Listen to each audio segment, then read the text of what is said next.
Bonjour amis photographes. C'est à vous que revient la citation du jour. À vous qui partez de vos clichés pour les magnifier en post-production. Ansel Adams, photographe américain du début du siècle dernier, aurait dit « Tu ne prends pas une photographie, tu la crées ». Et c'est de création photographique dont nous parlons sur cette chaîne. Car on parle de post-production sur Tuto Français Affinity Photo, une seconde chance pour toutes ces images qui méritent que l'on s'y attache pour y mettre notre patte, y imprimer notre style et offrir au public notre lecture du monde. La semaine dernière, vous avez appris à utiliser le flou radial, un flou dynamique, concentrique, dont le centre seul reste net. Aujourd'hui, vous allez aborder l'usage du filtre zoom flou. Si son effet est tout de suite évident, il apparaît à l'usage qu'il ne convient qu'à un nombre restreint d'images. Sur la première image, je sélectionne dans le menu supérieur Affichage, afficher la barre d'outils. Je vérifie ainsi que je suis bien dans Photo Persona. Je vais avoir besoin d'intervenir sur mes calques, alors je vais sur Affichage dans le menu supérieur, je choisis Studio, puis Calque. Maintenant, le studio de droite est affiché et mon calque arrière-plan est sélectionné en bleu. Tout en haut, je sélectionne Filtre, Flou, Zoom Flou. Une fenêtre de dialogue s'ouvre avec la possibilité d'agir sur le rayon. Je pousse le curseur jusqu'à obtenir l'effet artistique désiré. J'utilise la flèche de ma souris pour donner le flou directionnel attendu sur l'image. Si je pointe la souris vers la limite gauche de l'image, les voiliers semblent maintenant se diriger tous deux vers la gauche.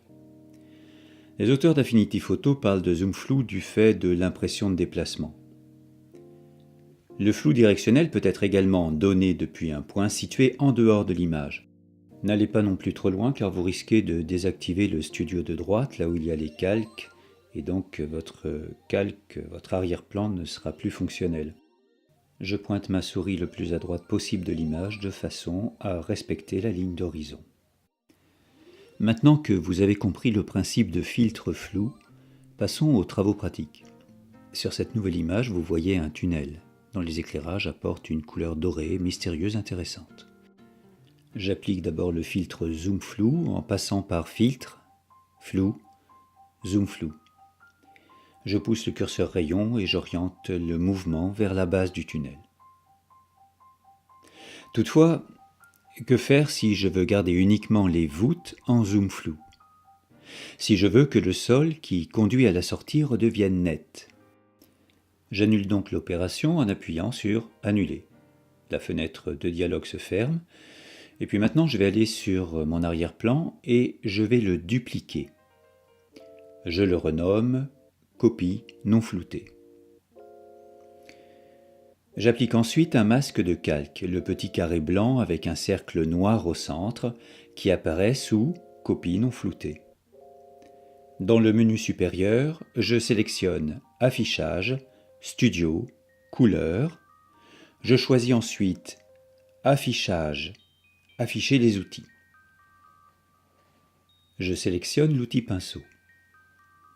Puis, dans le menu supérieur, Filtre, Flou, Zoom Flou, la fenêtre de dialogue apparaît, je pousse le curseur puis j'appuie sur Appliquer.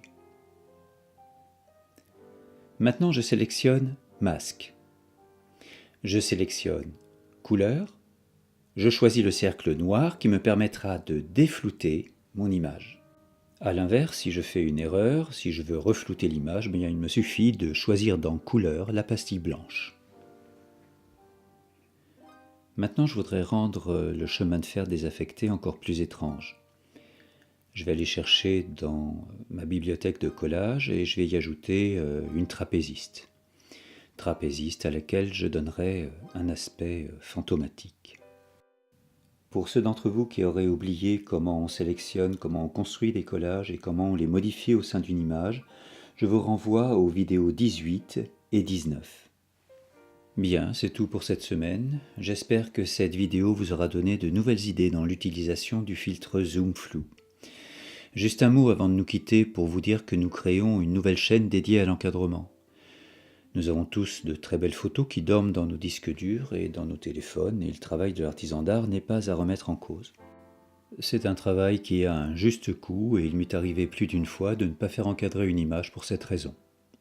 Alors j'ai commencé à encadrer moi-même mes photos dans les cadres du commerce.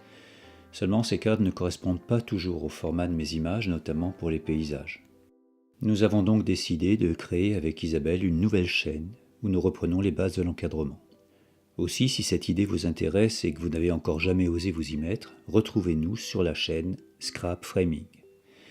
Ensemble, nous aborderons les techniques simples de l'encadrement et puis, dans un second temps, lorsque nous nous serons affranchis de cette maîtrise, nous aborderons la décoration des tableaux suivant le principe du scrap tel qu'inventé dans le scrapbooking.